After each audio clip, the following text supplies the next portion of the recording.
Hi friend, now let us see next chapter parallel lines and transversal. First let us see parallel lines.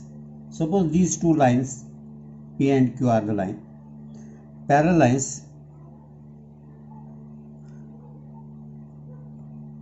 What is the definition of parallel lines? Parallel line, the lines which lies in the same plane. The lines which lies in the same plane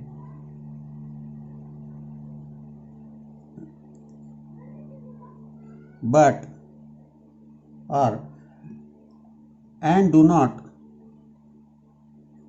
intersect each other. Do not intersect each other.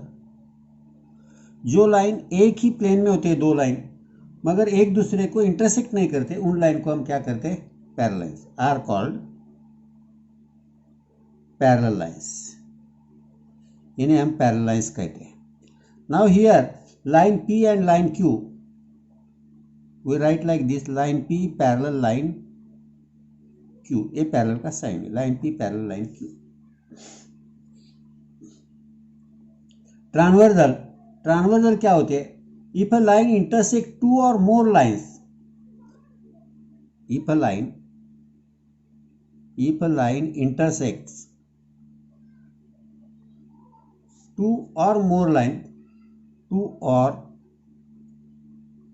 more given lines in distinct point,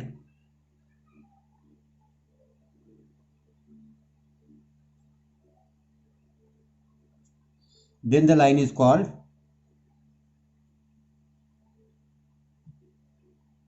transversal.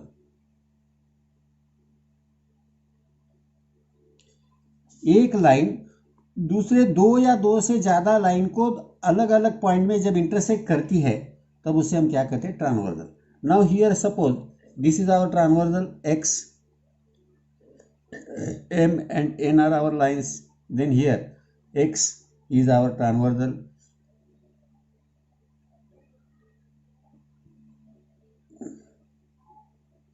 विच अब इनको suppose ये point में intersect कर रही है. Suppose ये point x है, ये पॉइंट y है, तो ये एक्स वाई पॉइंट में इंटरसेक्ट कर रही है ये मेन लाइन को, ऐसा हो सकता है. अब यहाँ से हमें इनसे एक ट्रांसवर्सल की वजह से पैरेलल लाइन में बने हुए एंगल के बारे में देखना है. अब now let us see here, these are our B. Suppose यहाँ मैंने नाम दे दिया A B C D. A B C D दो लाइन है. अब ये पैरेलल लाइन जो है वो सपोज ये सी, यहाँ हमने एक्स लिया है, वाई लिया है, तो ये बदल देंगे. सपोज सी डी, नाम आपको याद रहना करके बता रहा हूँ मैं, ई सी डी ई. ठीक है, अलग लाइन ड्राइंग निकालेंगे हम यहाँ. इतना ट्रांसवर्सल तो ध्यान में आ गया. Let us see here another line.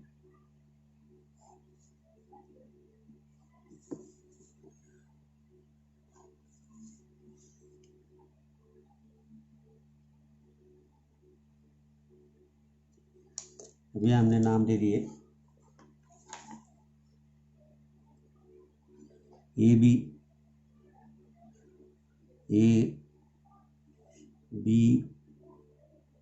C D E F G H, ये नाम दे दिए सपोज हमने. अब ये ट्रांसवर्सल है. यहाँ हमारे पास देखा हमने ए बी और सी डी लाइन को, इस ट्रांसवर्सल ए बी और एफ जी को सी डी ट्रांसवर्सल ने इंटरसेक्ट किया. तो यहाँ तैयार होने वाले अलग अलग टाइप के एंगल तैयार बनते हैं. यहाँ करस्पॉन्डिंग एंगल बनते हैं, करस्पॉन्डिंग एंगल्स पहले बनेंगे करस्पॉन्डिंग एंगल्स. अब करस्पॉन्डिंग एंगल तो क्या होते हैं? Corresponding angle if the line और इफ द आर्म्स. अब एक करस्पॉन्डिंग एंगल यहाँ दिखाता हूं मैं पहले आपको. ये करस्पॉन्डिंग एंगल है, ये करस्पॉन्डिंग एंगल है. इसको देखेंगे, ये करस्पॉन्डिंग एंगल है. ये करस्पॉन्डिंग एंगल है, ये करस्पॉन्डिंग एंगल है। तो इन शॉर्ट करस्पॉन्डिंग एंगल हम क्या बोलेंगे, if the arms on the transversal, if the arms on the transversal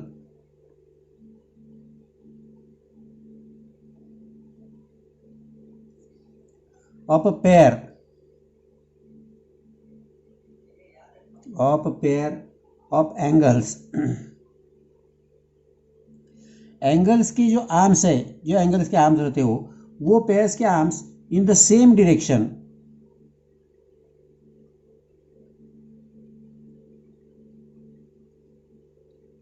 and the other arms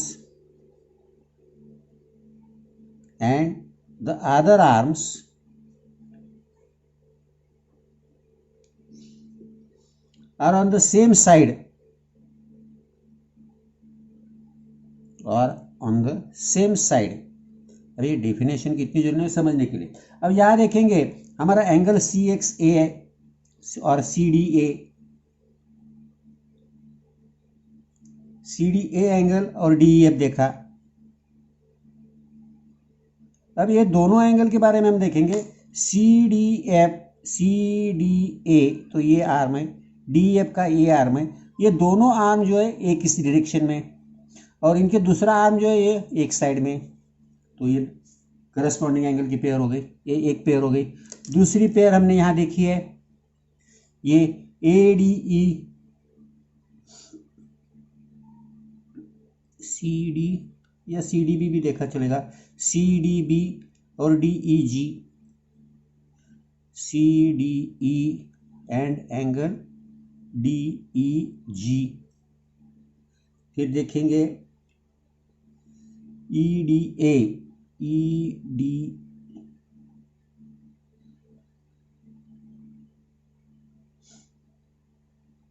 that is ADE, angle ADE।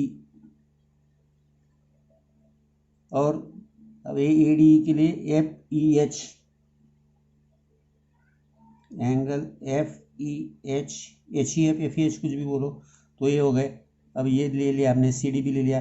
दूसरा ये आ गया BDE, angle BDE and angle GEH।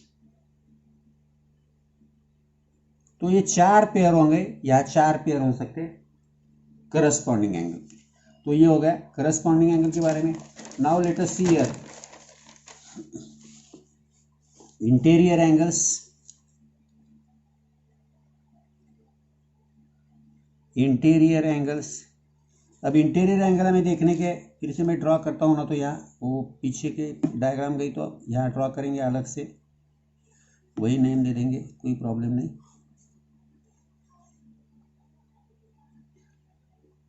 अब देखो यहाँ हमारा था CDEF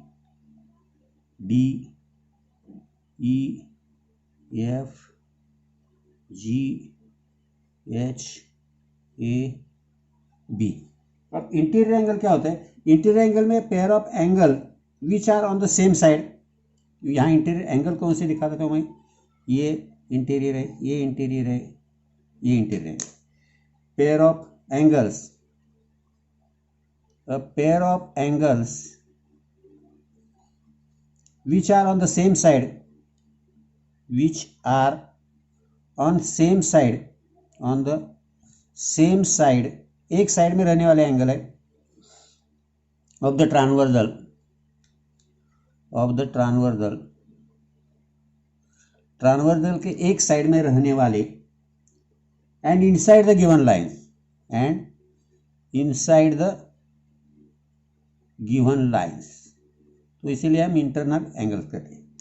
अब ये एक ट्रांसवर्सल के एक साइड में, इसी ट्रांसवर्सल के एक साइड के एंगल है, दोनों इंटर लाइन के अंदर के बाजू में। तो ये होते हैं interior angle, that is angle ADE, angle ADE and angle DEF। इधर देखेंगे angle BDE and angle DEG। ये हो गए इंटीरियर एंगल की पेयर। अब इसके बाद है अल्टरनेट एंगल्स। अल्टरनेट एंगल्स के बारे में आप देखोगे तो या अल्टरनेट एंगल में इंटीरियर अल्टरनेट रहते हैं, एक्सटीरियर अल्टरनेट एंगल रहते हैं। अल्टरनेट एंगल जो रहते हैं लगभग सिंपल लैंग्वेज में बोलेंगे तो जेड तैयार करने वाले। अब यहाँ देखिए ये जेड हो रहा, that is angle ADE and angle DEG, ये हो गए। दूसरा यहाँ और हो सकता है, ये देखिए इधर से उल्टा भी किया तो चलता है, angle BDE and angle DEF। अब ये दोनों भी एंगल लाइन के अंदर है तो ये हो गए इंटीरियर, ये हो गए इंटीरियर। और एक्सटीरियर जो है, एक्सटीरियर अल्टरनेट एंगल, ये जो देखेंगे अब आप यहाँ देखेंगे अभी CD भी यहाँ है, इसके बाहर के भाई ये और FEH, ये और ये that is angle CDB and angle FEH। और इधर से देखा angle CDA and angle GEH, ये हो गए एक्सटीरियर अल्टरनेट एंगल। अंडरस्टैंड। अब इसके बारे में आपको थोड़ा बहुत देखना है बस, इसमें लेट अस सी आपको